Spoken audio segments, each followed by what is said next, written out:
औज़ु बिल्लाहि मिनश्शैतानिर्रजीम बिस्मिल्लाहिर्रहमानिर्रहीम।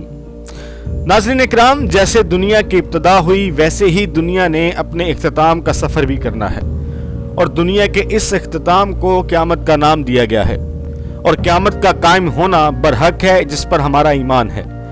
कुर्बे क़यामत की बड़ी निशानियों का जिक्र कुरान हकीम में किया गया है। इनमें से एक बड़ी निशानी दाबतुल अर्ज़ का निकलना भी है। दाबतुल अर्ज़ से मुराद ऐसे जानवर की है जो कुर्बे क़यामत में ज़मीन से निकलेगा और लोगों से बातें करेगा। कुरान हकीम के अलावा बहुत सारी अहादीस मुबारका में भी इसका जिक्र मौजूद है। ये जानवर कब, कहाँ से और क्यों निकलेगा, इसके निकलने के पीछे क्या हिकमत होगी, इसकी जिसामत कैसी होगी और ये क्या काम करेगा, आज की हम अपनी इस वीडियो में अपने नाज़रीन को तफसीलन आगाह करेंगे। इन बातों की तफसील जानने से पहले अपने नाज़रीन से गुजारिश करते हैं कि अगर हमारी ये वीडियो पसंद आए तो दी पैट्रियोटिक टीवी को सब्सक्राइब करें और बेल आइकन पर ज़रूर क्लिक करें और हमारी इस वीडियो को जितना हो सकता है शेयर करें ताकि ये वीडियो तमाम उम्मत मुस्लिमा तक पहुँच सके। नाज़रीन इकराम, हज़रत हुज़ैफ़ा बिन उज़ैर रज़ी अल्लाह तआला अन्हु से रिवायत है जो कि सही मुस्लिम में दर्ज है कि आप सल्लल्लाहु अलैहि वसल्लम ने फरमाया था कि क़यामत उस वक़्त तक कायम नहीं होगी जब तक सारी निशानियां पूरी ना हो जाएं। और उन निशानियों में से चंद एक निशानियां ये भी होंगी जिनमें सूरज का मगरिब से निकलना, हर तरफ धुएं का छा जाना और एक जानवर का ज़मीन से निकलना जो इंसानों से बातें करेगा।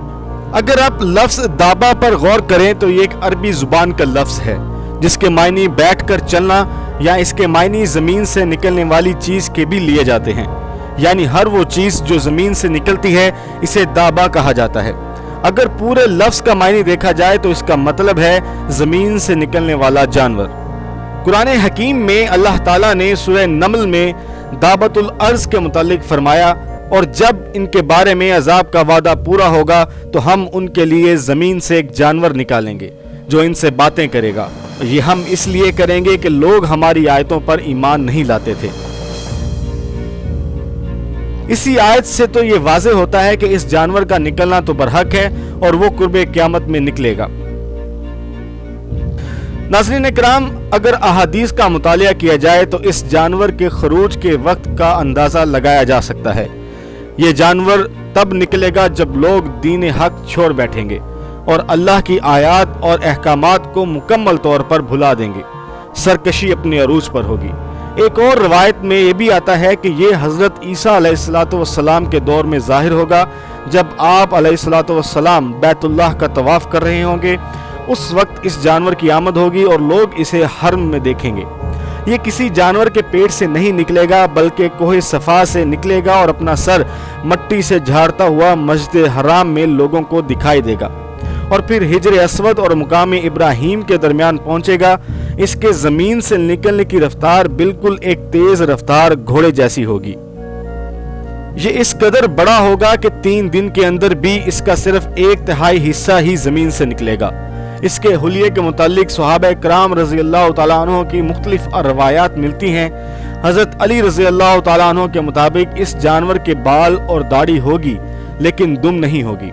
एक और रवायत में हज़रत ज़ुबैर रज़ी अल्लाह तआला अन्हु फरमाते हैं कि ये बैल की तरह होगा, इसकी आंखें खिंजीर की तरह होंगी, सीना शेर जैसा होगा, शुतुरमुर्ग जैसी लंबी गर्दन होगी, चीते जैसा इसका रंग होगा और हाथी जैसे कान होंगे, बिल्ली जैसी कमर होगी और ऊंट की मानिंद लगेगा और हर 2 जोड़ों के दरमियान 2 गज का फासला होगा और इसके जिस्म में बहुत सारे रंग होंगे।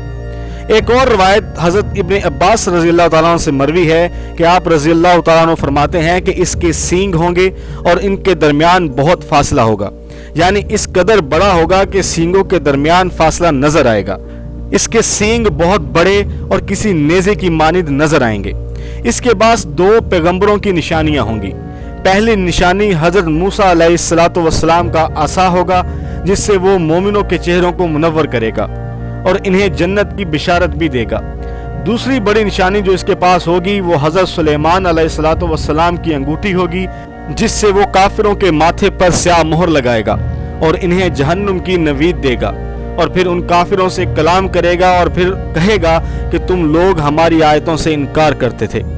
ایک روایت میں حضرت عبداللہ بن عمر رضی اللہ تعالیٰ عنہ فرماتے ہیں کہ یہ سیدھا مشرق کی طرف سے جائے گا اور اس قدر شور سے جائے گا کہ ہر طرف اس کی آواز پہنچ جائے گی، پھر شام کی طرف جائے گا، وہاں بھی چیخ لگا کر پھر یمن کی طرف متوجہ ہوگا، یہاں بھی آواز لگا کر پھر شام میں مکہ کی طرف چل کر صبح تک اصفہان پہنچ جائے گا۔ لوگوں نے حضرت عبداللہ بن عمر رضی اللہ تعالیٰ عنہ سے پوچھا کہ آگے کیا ہوگا، تو آپ رضی اللہ تعالیٰ عنہ نے فرمایا اس کے بعد میں کچھ نہیں جانتا۔ دعوت الارض کے نکلنے کے بعد مومن کافر سے اور کافر مومن سے کہے گا کہ تو نے میرا حق ادا نہیں کیا، ہر زبان پر اس کا چرچا ہوگا اور ہر طرف ہلچل مچ جائے گی، لوگ ادھر ادھر بھاگیں گے لیکن اس جانور سے کوئی نہیں بچ پائے گا۔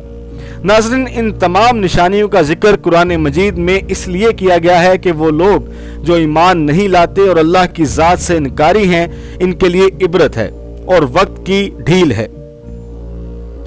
جب یہ تمام نشانیاں ایک ایک کر کے پوری ہوتی چلی جائیں گی تب کسی کی توبہ قبول نہیں ہوگی اور توبہ کے تمام دروازے بند ہو جائیں گے۔ ہم انسان تو محض قرب قیامت کا وقت آنے سے پہلے اللہ کے رسول صلی اللہ علیہ وسلم کی بیان کردہ نشانیوں کا صرف اندازہ ہی لگا سکتے ہیں، چونکہ دور حاضر دور فتن کا حصہ ہے اور ان نشانیوں کے پورے ہونے میں شدت آ چکی ہے۔